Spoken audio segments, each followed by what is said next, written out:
nuevamente estar en esta organización de las charlas, de los encuentros que venimos organizando con el colegio en este sistema de capacitación que hemos ideado en su momento en la presidencia de Gabriel, y realmente ha tenido un gran elogio por parte de otros colegios, colegas, que ven como un elemento importante esta capacitación permanente.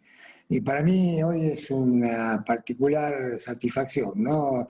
Por un lado porque es el último encuentro del año que organizamos con el colegio. Ya prácticamente se termina el año, aunque falten 2 meses de este año tan particular que casi, se podría decir que casi no existió. Pero por otra parte porque la persona que nos acompaña hoy es alguien por el que tengo una gran estima. Primero porque nos viene acompañando hace muchísimo tiempo como asesor jurídico de nuestro colegio. Segundo porque lo considero realmente un amigo, una persona muy cercana, y que además acompañó a Norberto en su gestión en el servicio de catastro estos últimos 4 años, y realmente ha sido importantísimo su aporte en ese cargo. Así que les repito, para mí una satisfacción grande que sea Juan Carlos el que cierra estas jornadas. Y por otra parte, con una temática que muchos de nosotros desconocemos en profundidad, que es el decreto de actuaciones administrativas, que fue una de las últimas acciones de gobierno del entonces gobernador Antonio Bonfatti. El decreto 4174 es de los últimos días de noviembre del 2015, faltaban pocos días para que terminara su gestión, y la dejó un poco como legado a la gestión siguiente, que es la gestión del gobernador Lipschitz.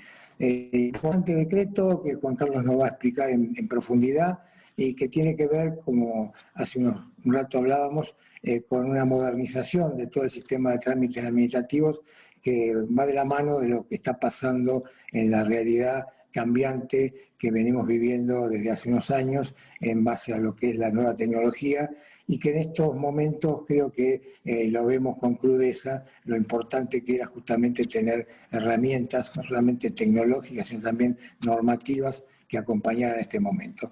Así que bueno, sin más, los dejo con Micaela, que va a hacer una pequeña introducción a nivel de organizativo. Le doy la bienvenida al doctor Juan Carlos Cardona, que nos honra con su presencia, y bueno, y muchísimas gracias de nuevo por estar presente en estas jornadas. Gracias, Raúl. Buenas tardes a todas y a todos. Para consultas al anfitrión, enviar un mensaje en el chat. Para preguntas al disertante, utilicen el apartado preguntas.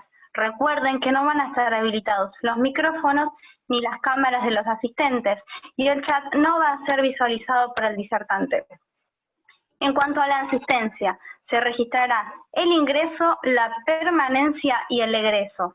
Envíe un mensaje en el chat indicando su email. Antes del comienzo de la disertación, en este momento, si ya lo hizo, no es necesario volver a escribirlo, y antes de retirarse, solo en esas 2 oportunidades. En el transcurso de la disertación van a ver una pantalla emergente de votación durante 20 segundos. Allí debe tildar la asistencia y presionar el botón enviar. Es importante que la seguridad de su navegador permita ventanas emergentes, y tener en cuenta que si minimizan la pantalla no las van a ver. Importante para la certificación, es imprescindible prestar atención a la pantalla y recordar lo siguiente: van a haber 2 pantallas emergentes. En caso de que no aparezcan, escriban solamente su correo una vez en el chat. Muchas gracias, y le cedo la palabra al gran doctor Cardona. Muchas gracias a todos, buenas tardes. Raúl, te agradezco profundamente la invitación. Es un tema que realmente me gusta mucho, y por supuesto que el afecto es mutuo. Yo creo que durante los últimos años en la provincia de Santa Fe hubo 2 leyes, una de ellas en realidad decretos, pero que son leyes en el fondo, que fue la de actuaciones administrativas por una parte, y el 1309, que tiene importancia trascendente para el mundo de la agrimensura, precisamente porque ha receptado la ley nacional en el ámbito provincial. Hace unos días tuve que escribir un artículo sobre procedimiento, y el procedimiento ha adquirido una trascendencia muy especial. El procedimiento es la forma, y uno cree que a veces lo sustancial es lo importante, pero la forma a veces adquiere precisamente la trascendencia de lo sustancial. Y eso ocurre con el procedimiento. Y hoy les voy a destacar dos palabras, dos P. Una, el procedimiento, y la otra, los principios. ¿Qué caracteriza al derecho administrativo?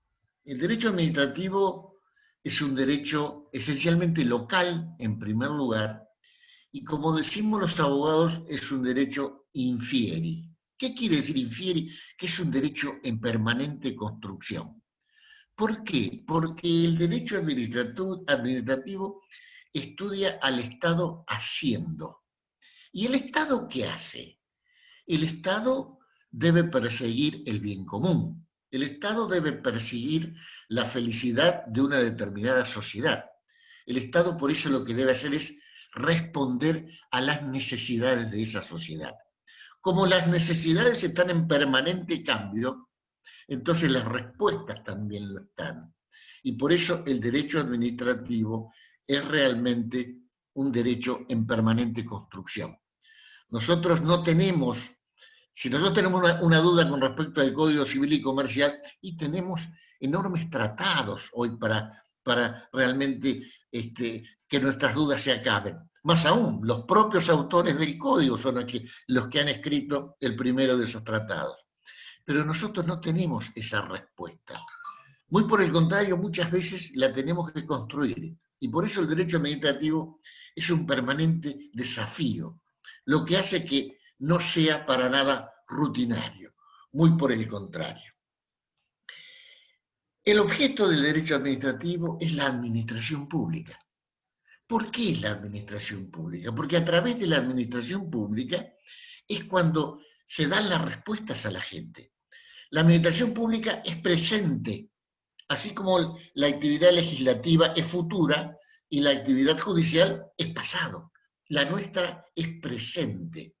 La nuestra no se detiene, la nuestra es permanente, precisamente porque apunta a las respuestas a esas necesidades.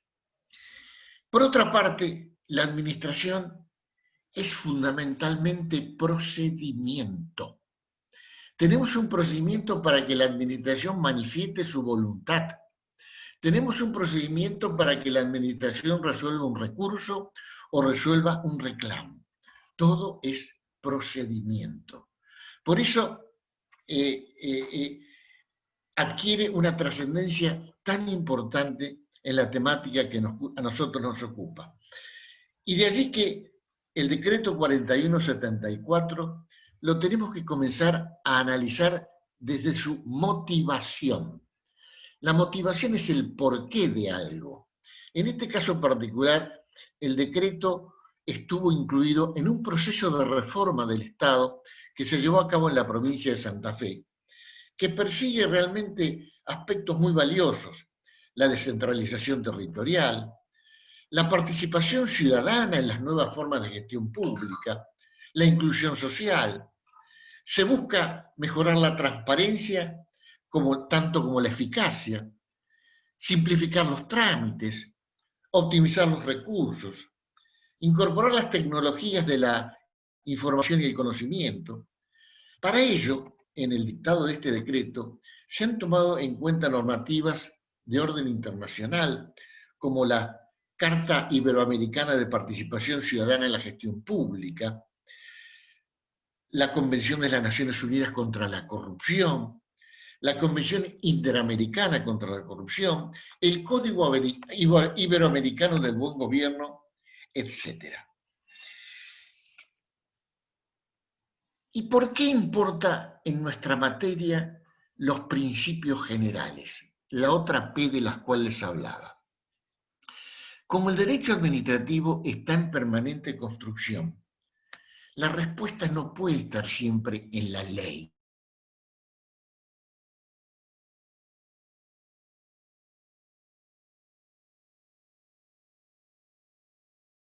A los principios generales. La ley es aplicable a un determinado caso, la ley plasma un determinado supuesto, se da ese supuesto y existe una determinada consecuencia. El principio es indeterminación, es abstracción, que requiere de un acto individual que lo precise. Ya sea porque lo incorporamos a ese principio al derecho positivo, el derecho positivo es el derecho que es, el derecho que realmente rige, o porque lo aplicamos al caso concreto. Pero los principios carecen de supuesto de hecho. Un principio es la justicia, la buena fe, la protección de la libertad, la igualdad, etc. Cumplen una triple función de fundamento, interpretación e integración del ordenamiento jurídico. Ayudan a defender los derechos del particular antes y durante la tramitación del procedimiento administrativo. Apuntan a que la administración pública se someta al derecho y contribuyen a la eficacia de la administración pública a través de la unidad del procedimiento sin la dispersión que causan los procedimientos especiales. Los particulares pueden y deben exigir se cumplan los principios, porque su aplicación es un deber para la administración pública. Como dije anteriormente, no olvidemos que la administración pública es procedimiento. Ese procedimiento que en última instancia trata de llegar a la plena vigencia de la libertad, acompañada del deseo de hacer realidad el principio de igualdad entre todos los hombres. Y eso solamente se logra si se respeta la dignidad del ser humano, que es el principio de la vigencia de todos nuestros derechos. Por ello, las administraciones deben adecuarse a los tiempos. En nuestro país, la burocracia se ha caracterizado por complejizar, y nosotros, para hacer realidad nuestros derechos, tenemos que tender a simplificar, a hacer realidad dos derechos que nos olvidamos de mencionar. El primero, el de la buena administración, y el segundo, el derecho a la transparencia, como valor opuesto a la corrupción que hoy carcome a sociedades del mundo entero. En definitiva, y en esto ha sido una avanzada muy grande con respecto al concepto de administración, se tiende hacia la administración servicial. La administración debe ser un verdadero servicio. La provincia ha plasmado este procedimiento en el decreto que nos ocupa. Algunos han discutido por qué un decreto y no una ley. Porque se trata de procedimiento administrativo, que es como va a funcionar la administración pública. Y el jefe de la administración pública, en este caso el gobernador, tiene que tener la facultad para poder ordenar el procedimiento administrativo. De la misma manera que la adecuación de catastro a la realidad nacional se hizo con un decreto. Es adecuar la organización de un organismo vital de la provincia, y era lógico que fuera de esa manera. El 4174 ha tenido una particularidad. De entrada, a partir del artículo 1, ha enunciado los principios. Esto no es habitual encontrarlo. Más le digo, esto es novedoso a nivel nacional. Muchas provincias se fijan en este decreto 4174 y comentan mucho de los aspectos que este decreto trata. El primer principio es el de la tutela administrativa efectiva. La tutela administrativa efectiva está plasmada en la Declaración Americana de los Derechos y Deberes del Hombre y en el Pacto Internacional de Derechos Civiles y Políticos. Es parte de nuestro ordenamiento jurídico porque se incorporó a la Constitución con la reforma del año 94. ¿Y qué quiere decir tutela administrativa efectiva? Hemos oído hablar de legítima defensa y todos sabemos lo que es. Hemos oído hablar de debido proceso, pero no de tutela administrativa efectiva.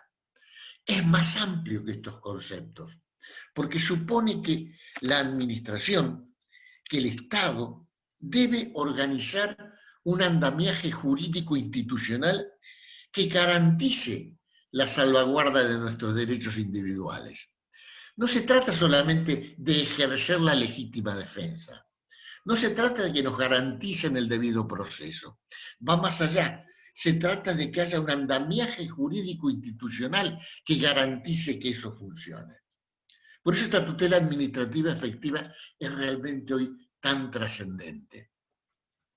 El segundo principio que se menciona es el de la verdad material. ¿Por qué hablamos de verdad material? En realidad, la verdad material es la verdad real, es la verdad que es. Y se la llama material porque se opone a la formal. La realidad formal es la que rige en los pleitos, en los conflictos ante los tribunales. ¿Por qué? Porque solo vale lo que se prueba. Esa es la verdad formal. La verdad material es lo que realmente es. Y en este caso particular, decir que rige la verdad material significa que si las partes en un conflicto con la administración pública no logran probar la verdad tal cual es, la administración pública tiene la obligación de investigar para llegar a ese concepto de la verdad real. El tercer principio es de la valoración de la prueba según la libre convicción. Esta es la decisión de respetar la garantía de la razonabilidad. La razonabilidad es lo que denominamos los abogados un principio innominado dentro de la Constitución Nacional. ¿Por qué? Porque no se la menciona. Se la deduce del artículo 28 de la Constitución, pero no se la menciona. La razonabilidad es la adecuación del medio al fin perseguido. En este caso particular, se supone que la razonabilidad implica que la decisión administrativa se ha tomado después de un análisis exhaustivo de los hechos y de las pruebas. El tercer principio nos habla, el cuarto, perdón, de la imparcialidad del órgano administrativo. Esto es de difícil cumplimiento. ¿Cómo puede ser imparcial un funcionario que depende de la administración pública?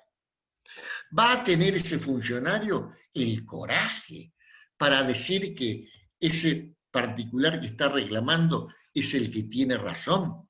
Y la razón no la tiene precisamente la administración pública a la cual él pertenece. Esto requiere de formación y coraje. Requiere de un verdadero cambio cultural.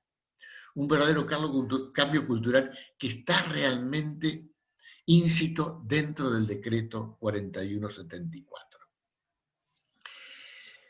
El quinto principio nos habla de la economía procedimental.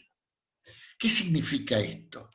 En la Ley Nacional 19.549 está la ley que rige el procedimiento administrativo a nivel nacional. En lugar de hablar de economía procedimental, hablamos de celeridad, economía, sencillez y eficacia de los trámites. O sea, que se trata de la racionalidad en el empleo del tiempo, de los medios y de las formas. Hay que evitar los engorrosos y lentos trámites administrativos. No es fácil, de ninguna manera, pero tenemos que apuntar hacia eso. El sexto principio es una novedad realmente en esta materia. Es la asistencia a la parte no instruida. Todo procedimiento administrativo, si termina con algún acto que lesiona algún derecho individual, termina en la justicia. Pero el juicio posterior que se va a desarrollar en la justicia depende mucho de lo que se hizo en el ámbito administrativo. Depende de lo que se ha probado, de lo que se ha argumentado en el ámbito administrativo. ¿Y qué pasa? Por razones de costo, por temores a veces, no se recurre al abogado en la actuación administrativa. Es el mismo particular, el mismo individuo, la misma persona la que hace el reclamo, sin la debida asistencia técnico-jurídica. Acá se incorporó este principio de obligación de la administración de asistir a la parte no instruida. Yo creo que se debió haber ido mucho más allá. Debió haberse exigido la obligatoriedad del patrocinio letrado. Esa persona que está poniendo en juego sus derechos no puede hacerlo sin la asistencia técnica necesaria. Por lo menos en aquellos casos en los cuales realmente está en juego un derecho importante. El séptimo es realmente un principio considerado en muchos ámbitos de nuestro país como revolucionario. En la ley nacional, en las leyes provinciales, siempre se habla del informalismo a favor del administrado, que está en este principio también. ¿Qué significa informalismo a favor del administrado? Que si la presentación hecha por el particular no cumple con algún requisito no formal, no debe ser dejada de lado, debe ser atendida a lo mismo. Por ejemplo, si interponemos un recurso de apelación, cuando lo que corresponde es revocatoria, el dictamen jurídico que le dé curso al recurso debe decir, si bien lo que correspondería sería la revocatoria y lo han denominado apelación, debemos considerarlo lo mismo. Eso es informalismo a favor del administrado. Pero este decreto va mucho más allá. Este decreto, en ese mismo principio, incorpora la interpretación favorable en caso de duda a favor del administrado. Nosotros hemos conocido, creo que todos sabemos, el principio indubio pro reo. En la duda estamos a favor del reo, a favor de aquel que supuestamente ha cometido el delito. Conocemos el principio de indubio operario, que significa que en caso de duda hay que estar a favor del empleado y no del patrón. Pero nunca habíamos plasmado en una normativa el indubio a favor del administrado.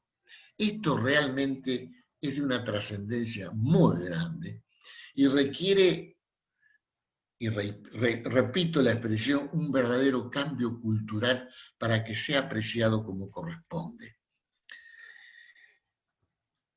Y hablo de cambio cultural no porque deban cambiar los funcionarios públicos, deben adecuarse a los tiempos de este nuevo procedimiento, los funcionarios públicos, la ciudadanía toda, los abogados, los agrimensores y todos los profesionales que transitan la administración pública ejerciendo su profesión.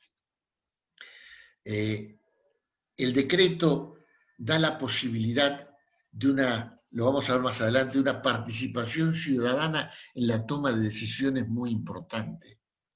Pero si esa participación ciudadana no está acotada, impide que la administración cumpla con las funciones que le son propias.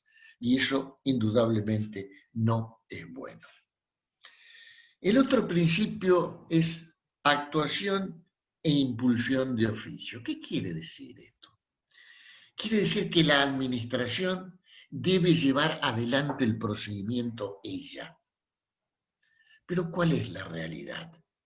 Si el interesado, si el particular, si el que inició el reclamo o el recurso no mueve las actuaciones, no mueve el expediente no se va a mover. Esto es útil que figure, pero indudablemente es una verdadera expresión de deseos. El otro principio digno de mencionar, el noveno, es el pronunciamiento expreso. Esto forma parte tanto del debido proceso como de la tutela administrativa efectiva. Cuando uno formula un reclamo a la administración pública, tiene el derecho a un pronunciamiento expreso. Un pronunciamiento expreso significa que me digan que sí o me digan que no, pero lo fundamenten como el derecho corresponde. Ustedes saben que para llegar a la justicia, para que la justicia revise la manera en que ha actuado la administración pública, es menester, es indispensable, es necesario lo que se llama agotar la vía administrativa. ¿Qué significa agotar la vía administrativa? Que uno tiene que interponer todos los recursos que hay en sede administrativa para poder llegar a sede judicial. Si a mí, que estoy tratando de agotar la vía administrativa, el funcionario que debe decidir no decide, no permite agotar la vía administrativa. Por eso se había inventado lo que se llama denegatoria tácita. Pasado un determinado plazo, considero que tácitamente me han negado lo que estoy peticionando y puedo avanzar en el agotamiento de la vía. Pero esa denegatoria tácita, que es un derecho a favor de quien está reclamando, del particular, del individuo, en realidad es una salida falsa, porque posibilita que un no que no tiene fundamentos. Y el no que no tiene fundamentos, ¿cómo lo ataco luego en sede judicial? Yo quiero poder atacar un no con una motivación adecuada, donde pueda desarrollar por qué considero que tal o cual argumento no es el correcto y no debió haber sido utilizado. Perdón.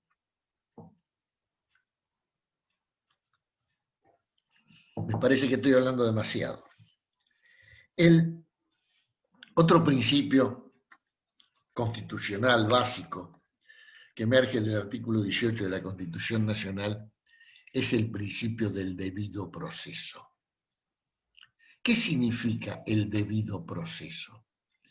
El debido proceso significa que para defender mis derechos yo puedo contar en primer lugar con una asistencia letrada, puedo ofrecer la prueba que crea conducente a proteger mis derechos, puedo exigir que esa prueba realmente se produzca y por último que exista una resolución fundada sobre lo peticionado.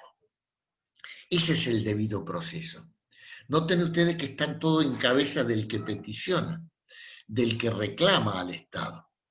Por eso les mencioné recién que la tutela administrativa efectiva es más amplio que esto, porque además de garantizar desde el punto de vista del individuo que puede ofrecer la prueba, producirla, tener un abogado, exigir un pronunciamiento expreso, además de eso, la tutela administrativa efectiva exige esa infraestructura institucional que esté dentro del Estado y que garantice que mis derechos están debidamente protegidos. El siguiente principio que mencionaré es la unidad inescindible del trámite. ¿Por qué un solo expediente? Porque indudablemente, si en lugar de un solo expediente tenemos decenas de expedientes dando vueltas, y donde cada uno está en una oficina distinta de determinado órgano de la administración pública, no estamos ayudando a la sencillez del procedimiento. Más le digo, no estamos defendiendo adecuadamente los intereses de la administración pública. Cuando a mí me tocó ocupar el cargo de director de asuntos jurídicos de la Municipalidad de Rosario, yo tuve una experiencia que no había vivido en mi vida y que me hizo valorizar dos cosas: el expediente único y la importancia de la mesa de entradas de un organismo. La discusión era con una empresa que había contratado con la Municipalidad de Rosario una muy importante obra pública y que la municipalidad consideraba que había incumplido. ¿Qué hacía la empresa para potenciar su posesión jurídica. Presentaba expedientes diariamente. Un expediente iba a obras particulares, el otro iba a economía, el otro iba a asuntos jurídicos, el otro iba... Entonces no había manera que hubiera no solamente una unidad del trámite, sino una unidad de análisis, una unidad de concepto. Y por eso yo hablo de la importancia de la mesa de entradas, porque ¿qué salida le encontré? El que debía resolver, porque tenía que dictaminar el expediente, era yo. Entonces fui a mesa de entradas y pedí que todo escrito que la empresa presentara sobre tal obra viniera directamente a la Dirección de Asuntos Jurídicos. Fue una forma práctica de encontrarle una solución que hoy está en el texto del decreto que estamos analizando. Unidad inescindible del trámite. Y en la mesa de entradas es donde se le debe dar la importancia que merece al escrito que se presenta. Ahí se inicia realmente la seriedad del procedimiento, la real defensa del que está reclamando y de la propia administración pública. El otro principio que ha incorporado el decreto es la actuación, la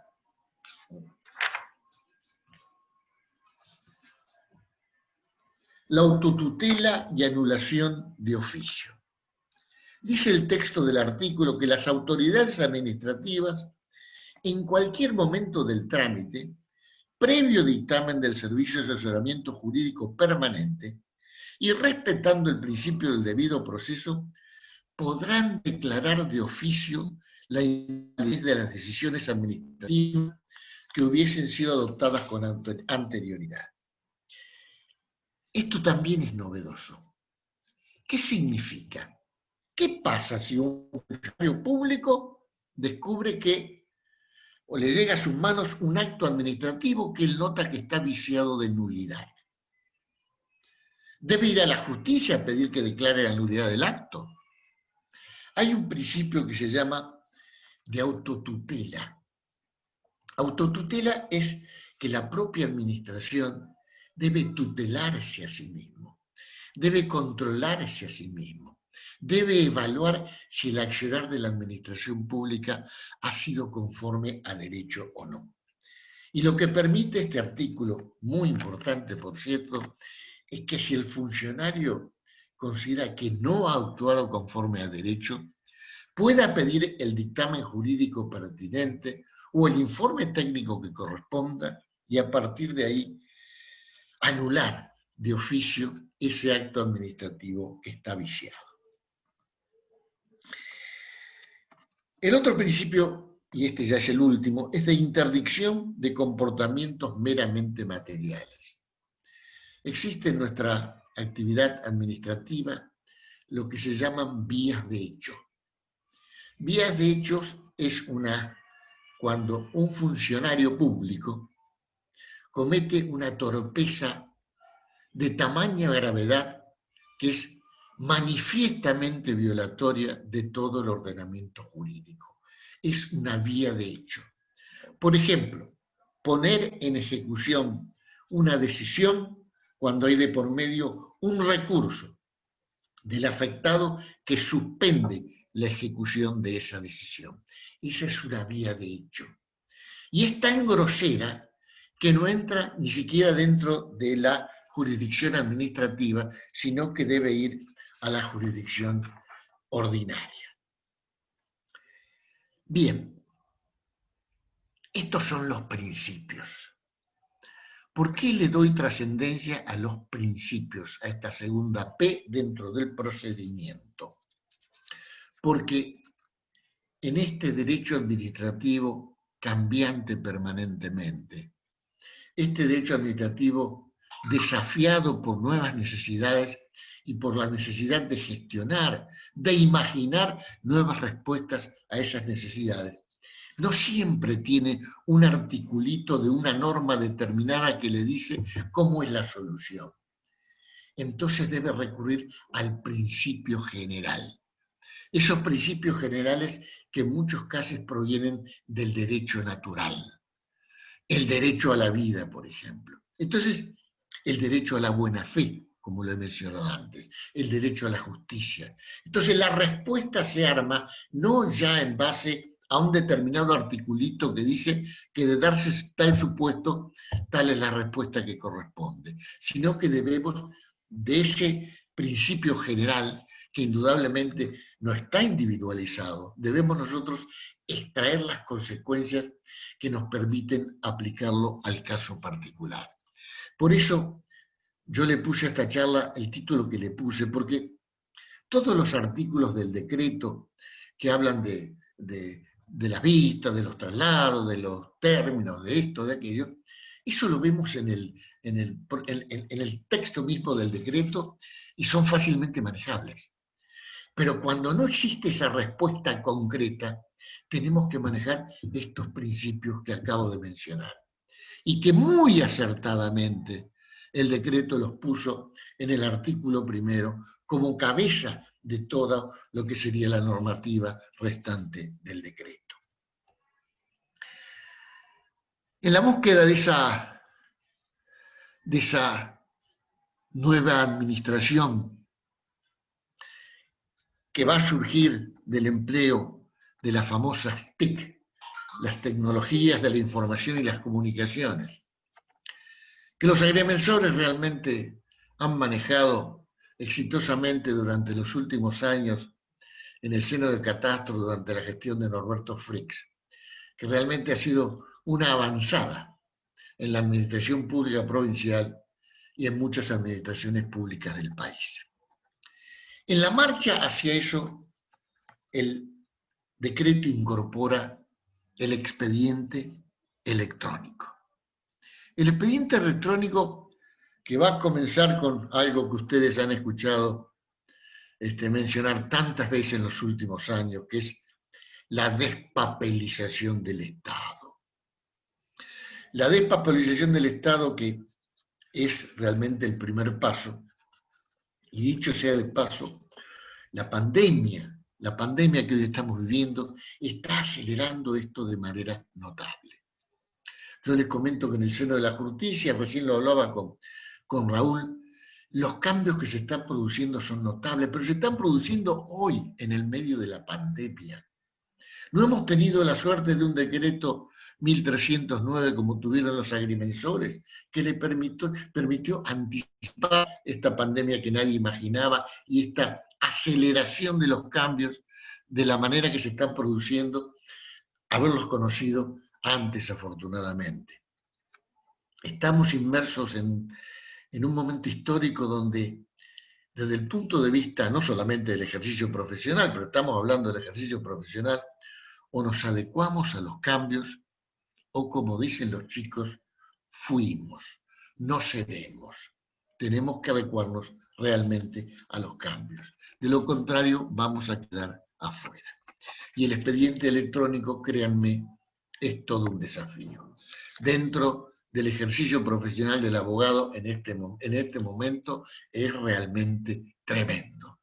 Es tan importante la labor profesional de realizar un escrito determinado, fundándolo en doctrina, en jurisprudencia, en esto, en aquello, en la legislación, bla, bla, bla, que luego el trámite técnico para que eso llegue donde tenga que llegar de la manera que está previsto. En esencia, lo que estamos tratando de hacer, lo que debemos hacer, es apuntar a hacer realidad el derecho a una óptima administración digital. El decreto le dedica el capítulo 12 al expediente electrónico y ahí establece los elementos del expediente, la forma de las presentaciones, el domicilio electrónico, los requisitos de las notificaciones electrónicas. Las notificaciones electrónicas en el mundo de la justicia en este momento son tremendas. O sea, hay que tener un cuidado realmente muy especial. Las medidas de seguridad para el resguardo de datos, el derecho del administrado a peticionar que se le brinde de manera electrónica documentación o información cuando tiene el derecho a acceder a esa documentación o información. Dentro de estos cambios, también se ha institucionalizado el Día de Gracia. El Día de Gracia es el día muy valorizado por todos los abogados.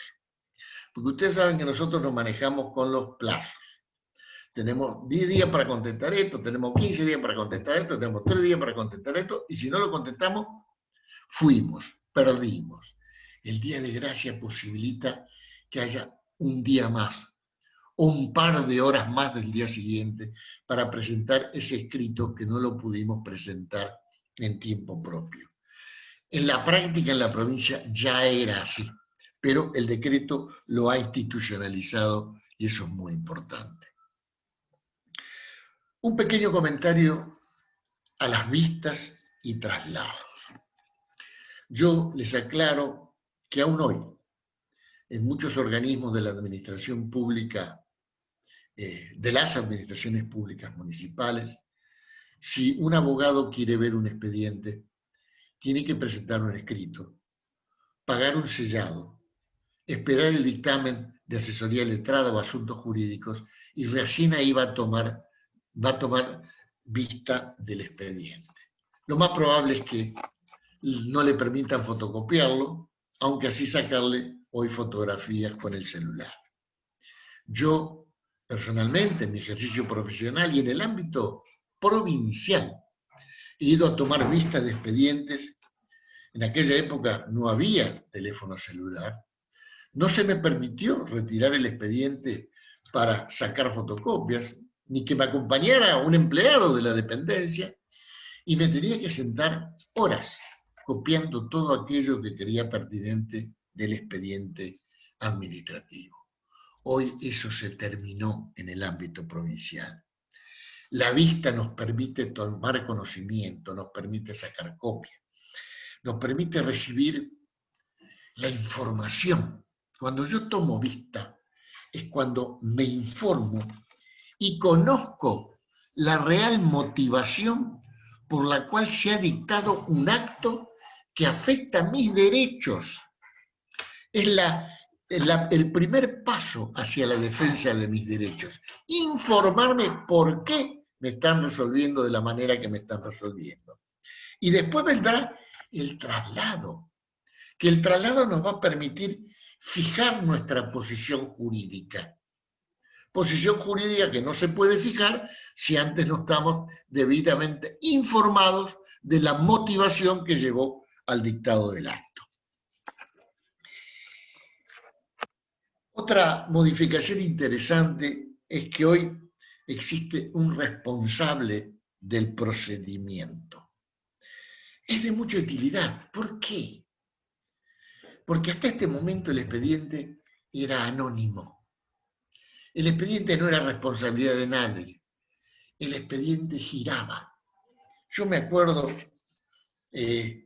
cuando ingresé a la Municipalidad de Rosario, había un colega que le decían el rey del pase. Entonces yo pregunté, ¿pero por qué le dicen rey del pase? Porque no hay expediente que se quede arriba del escritorio en cuanto llega, pase a la dirección tal para que informe tal cosa, pase a tal lado para que pase acá. Era el rey del pase. El expediente no tenía dueño, era anónimo. Un prestigioso administrativista tiene escrito y lo dice siempre: tenemos que ponerle nombre y apellido al expediente. Tenemos que saber quién lo tiene, para qué lo tiene, en qué escritorio realmente está ese expediente, si queremos tener una respuesta. Porque de lo contrario, circula anónimamente. Este artículo, inteligente artículo por cierto, ha puesto fin a eso al nombrar un responsable del procedimiento. Yendo a otro tema, los recursos siguen siendo los mismos que teníamos en el viejo decreto. Revocatoria, apelación y jerárquico, depende de las circunstancias. Creo que no vale la pena explayarnos sobre eso. Sí vale la pena decir que se ha incorporado la denuncia de ilegitimidad. ¿Qué significa la denuncia de ilegitimidad? Cuando a uno le notifican un acto que afecta a sus derechos y debe recurrirlo en sede administrativa, el procedimiento indica que tenemos 10 días hábiles para hacerlo. Si dentro de esos 10 días hábiles no recurrimos el acto, ese acto queda firme. Ya no lo podemos recurrir más. Y entonces la denuncia de ilegitimidad es ese instrumento que permite que presentemos el recurso, aunque no lo llamemos así, fuera de término. Y con la naturaleza de denuncia de ilegitimidad, diciéndole a la administración pública, vea, su conducta ha sido ilegítima, revísela. Denunciamos que ha sido ilegítima, revísela, aunque haya perdido yo el plazo para presentar el recurso de revocatoria o el que fuere. Eso hoy, afortunadamente, se ha incorporado oficialmente y es ley la denuncia de ilegitimidad que antes no ocurría. Un comentario acerca de los mecanismos de participación ciudadana. En esa reforma del Estado en el cual se encuentra inmerso el decreto 4174, ha habido una preocupación muy especial por darle participación a la ciudadanía. Y uno de ellos es la posibilidad de que los particulares, titulares de un derecho, de alguna manera vamos a ser afectados por una decisión, que son dos tipos de decisiones. O es un acto administrativo de alcance general, o es un proyecto de ley. En cualquiera de los dos casos, este espacio de participación ciudadana nos permite presentarnos durante la tramitación de ese acto administrativo, durante el procedimiento de emanación del acto administrativo o la tramitación del proyecto de ley y pedir el derecho a opinar. Yo tuve el primer caso que se dio en la provincia, que lamentablemente no terminó bien, porque requiere un cambio cultural y el decreto recién empezaba a regir. Pero tenía que ver con la ubicación de una cárcel. La ubicación de una cárcel en cualquier ciudad, no solamente de la provincia, del país, indudablemente genera discusiones de todo tipo porque altera la normalidad de esa localidad. Entonces, era una decisión que iba a tomar la autoridad administrativa que requería que uno pudiera realmente participar. No se le dio trámite favorable porque indudablemente este procedimiento se desconoce todavía. Este procedimiento va a requerir la experiencia y va a requerir del cambio cultural del cual estamos hablando, porque no cualquiera puede pedir intervenir en la emanación de un acto administrativo o en un proyecto de ley, porque si lo pide quien no corresponde o argumentando lo que no debe argumentar, lo único que hace es impedir que la administración funcione normalmente. Y eso no es lo que busca la ley. En el mismo sentido, nada más que buscando más que una participación ciudadana, un aprendizaje institucional participativo, se permite que los organismos colegiados, que deban tomar decisiones, que como son organismos colegiados, toman decisiones indudablemente previa discusión y por las mayorías que fije su funcionamiento, se permite que esas reuniones se hagan abiertas, que particulares puedan participar y de esa manera tener una especie de aprendizaje participativo. Otro punto que quiero mencionar es el de la tutela cautelar en sede administrativa. La tutela cautelar, las medidas cautelares en general, tienen una razón de ser muy simple. Al inicio de un pleito, si uno no logra una medida cautelar determinada, cuando el pleito se termina años después, es muy probable que una sentencia favorable no nos sirva para nada. Si nosotros iniciamos una ejecución de algo y no logramos trabar un embargo de entrada sobre un bien del deudor, que el día que termine el pleito nos permita cobrarnos sobre ese bien, no nos sirve de nada. porque el día que termina el pleito, el deudor ya no es propietario de nada. Entonces la medida cautelar tiene una trascendencia muy grande, que está prevista en el Código en lo contencioso administrativo. El decreto prevé que se pueda pedir en sede administrativa. De hecho, yo lo he pedido en sede administrativa decenas de veces. Jamás se me concedió.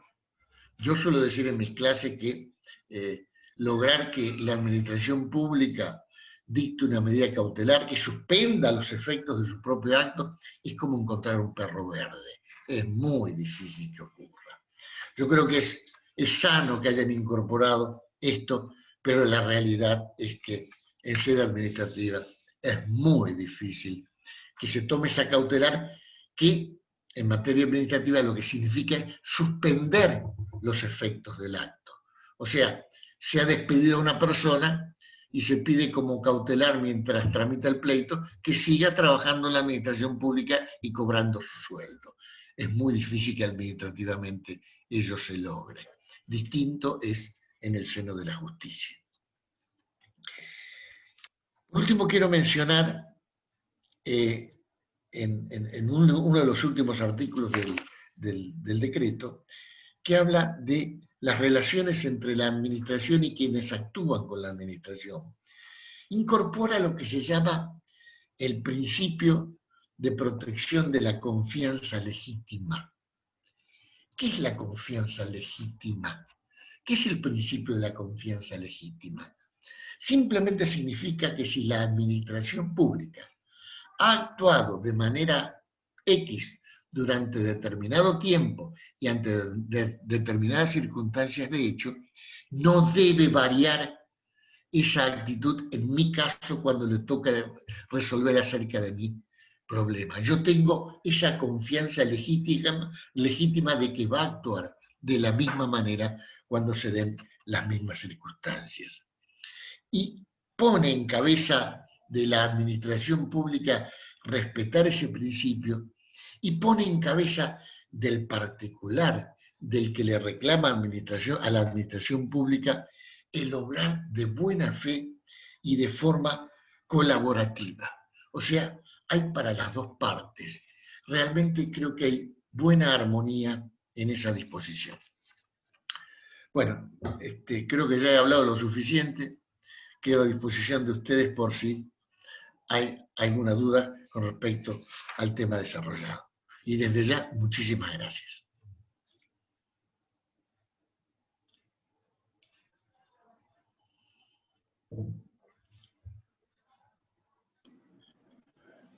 Muchísimas gracias a vos, Juan Carlos, muy claro como siempre.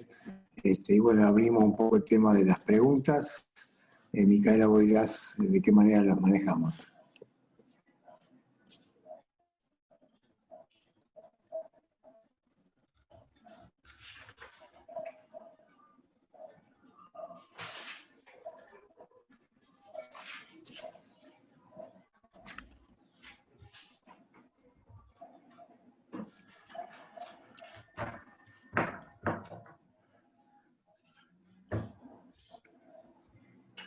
Olga, ¿estás ahí?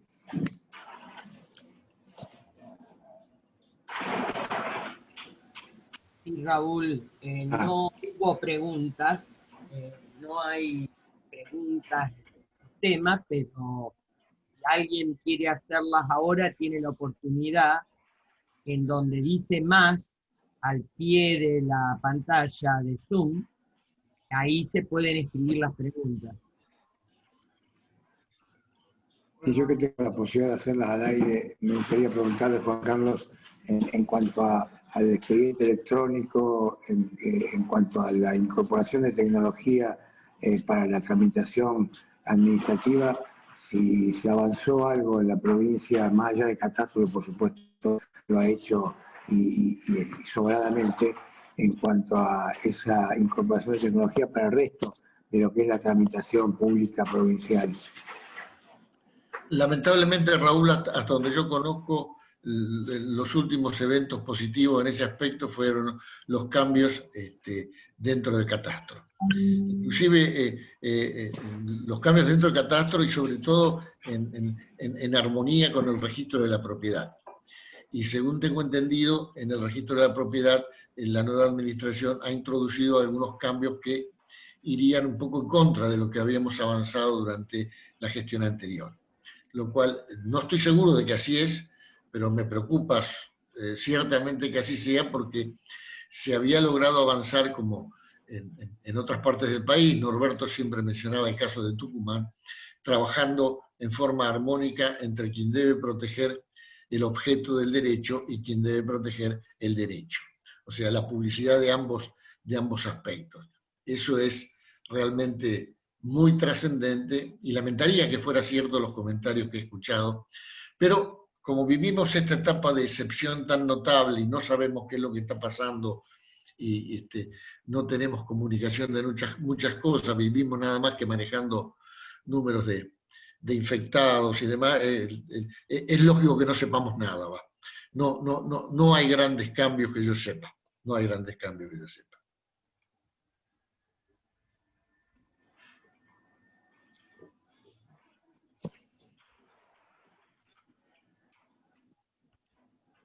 Hay una pregunta que dice firma electrónica, si puede comentar, dado que los abogados tienen un token especial, dice Eugenio Di Renzo. Si tengo qué, perdón, no escuché. No, dice firma electrónica, si se puede comentar algo sobre el tema de firma electrónica, dado que los abogados tienen un token especial. Nosotros en este momento estamos, los abogados estamos trabajando, mandando los escritos todo vía web, y dejando constancia abajo quién firma y con la descripción de nuestra matrícula. Pero se está usando en este momento realmente, ya creo que la parte papel en nuestra profesión y la firma como la venimos haciendo siempre, ya ha desaparecido, ya el cambio se ha producido y es muy profundo.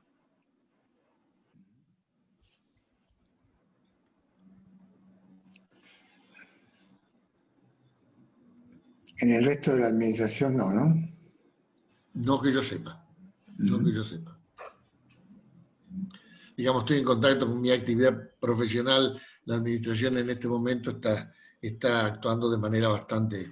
todavía están suspendidos los plazos de los procedimientos administrativos, está todo en un impasse muy grande, y indudablemente algo como el expediente electrónico, como la firma digital, todo lo que sea este tipo de tecnología, y requiere de un momento de estabilidad, de un momento de normalidad donde podamos realmente debatir los temas, sopesarlos y resolverlos con fundamento.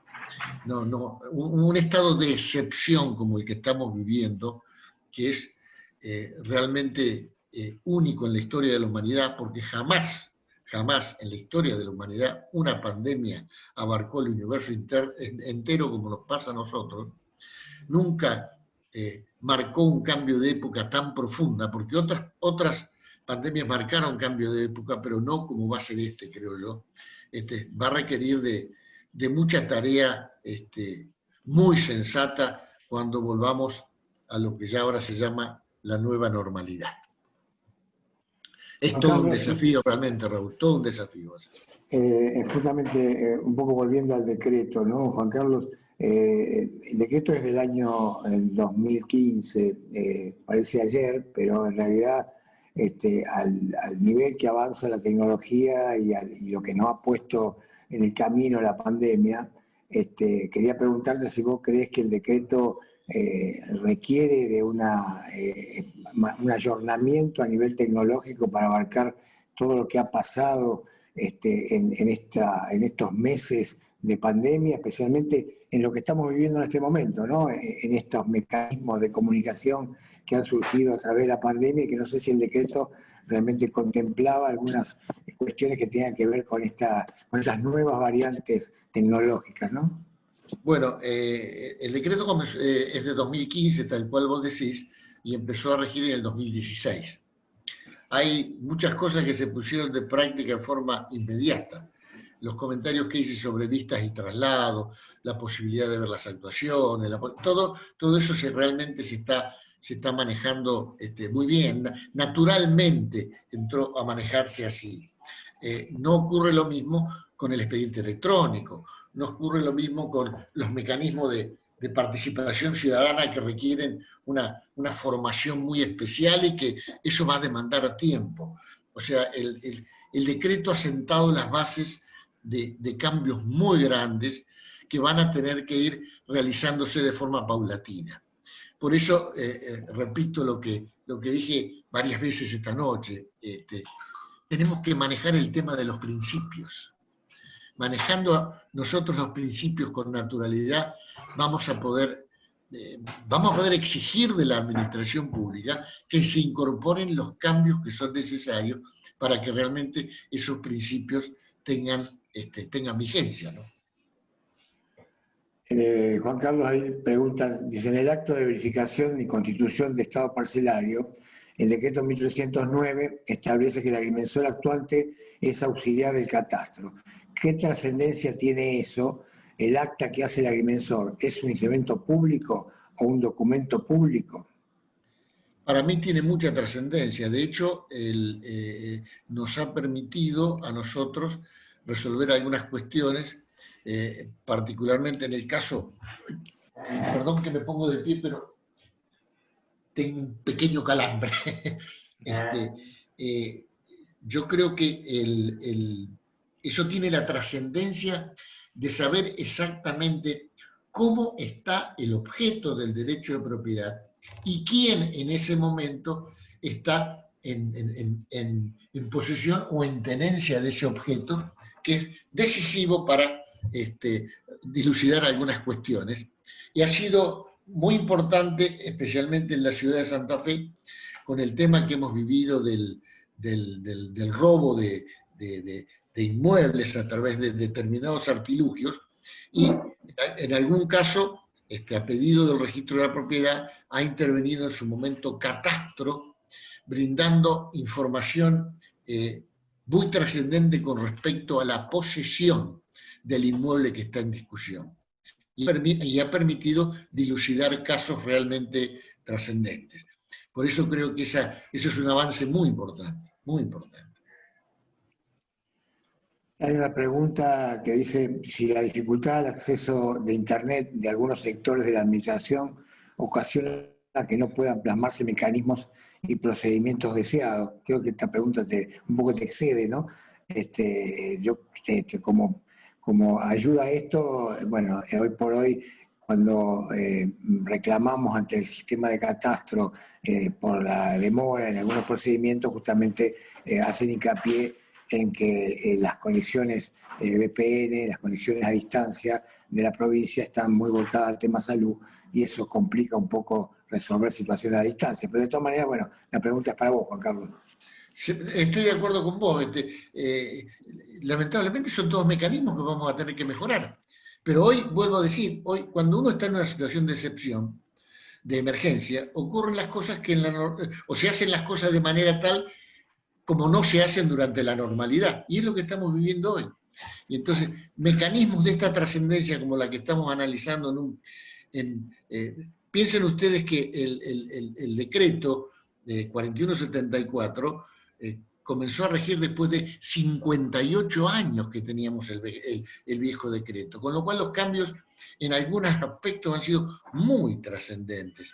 Y eso, lógicamente, imagínense ustedes la gente que en la administración pública ha pensado y ha actuado durante décadas con esa normativa, y de golpe viene un decreto y se las cambia abruptamente. Indudablemente, tanto desde el punto de vista humano como tecnológico, va a llevar tiempo la adecuación a una nueva realidad. Hay una nueva pregunta que dice, en función del decreto 1309, donde el profesional de la agrimensura es considerado auxiliar de catastro, como decíamos antes, ¿cómo debe proceder ante la puesta en duda de las mejoras declaradas en los formularios de actualización de construcciones? Esto tiene que ver con el cuestionamiento que a veces el catastro hace a la declaración que el agrimensor hace de mejoras que ha relevado en campaña, y el catastro en algunos momentos pone en duda la veracidad de esa información suministrada por el agrimensor, teniendo en cuenta que es considerado un auxiliar del catastro, ¿no? Ahí me mataste, ¿eh? No te podría dar una respuesta exacta al respecto, sinceramente. Habría que verlo, como decimos nosotros en derecho, hay que estar ahí. O sea, hay que verlo cómo es el caso, la documentación que hay, entonces poder opinar.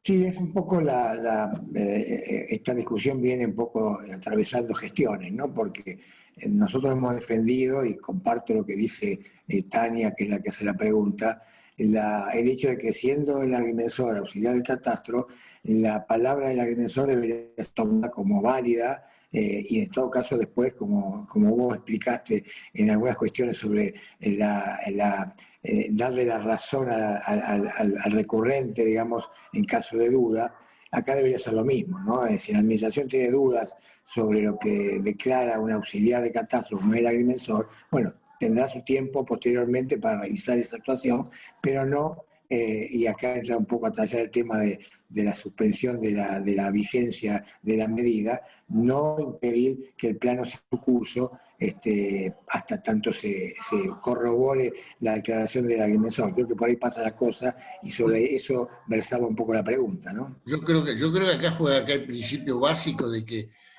atento a la profesionalidad del agrimensor, debe tomarse por válida hasta que haya prueba en contrario. O sea, para mí debería ser así. De lo contrario, no estamos respetando debidamente la profesión de la cual se trate, en este caso el agrimensor.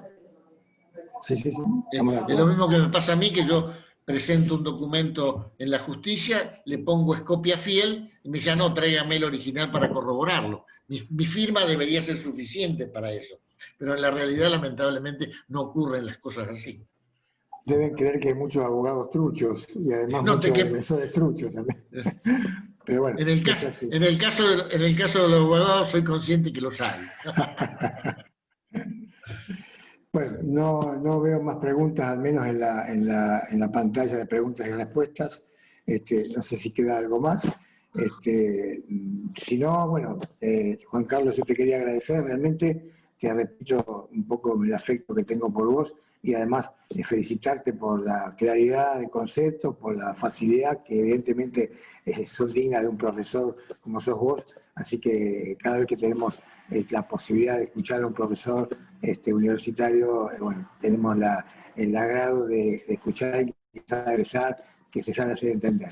Así que muchísimas gracias, Juan Carlos, un abrazo grande, y bueno, gracias a todos por concurrir. Terminamos con esto las jornadas de este año, y bueno, el año que viene nos veremos, espero que ya con otro presidente, si la pandemia nos lo permite, volviendo a estas jornadas. Así que para todos un buen fin de semana, y lo mejor para lo que resta del año, y que salgamos de todo esto de la mejor manera posible y lo antes posible. Muchas gracias a todos. Muchas gracias a vos, Raúl. Muchas gracias.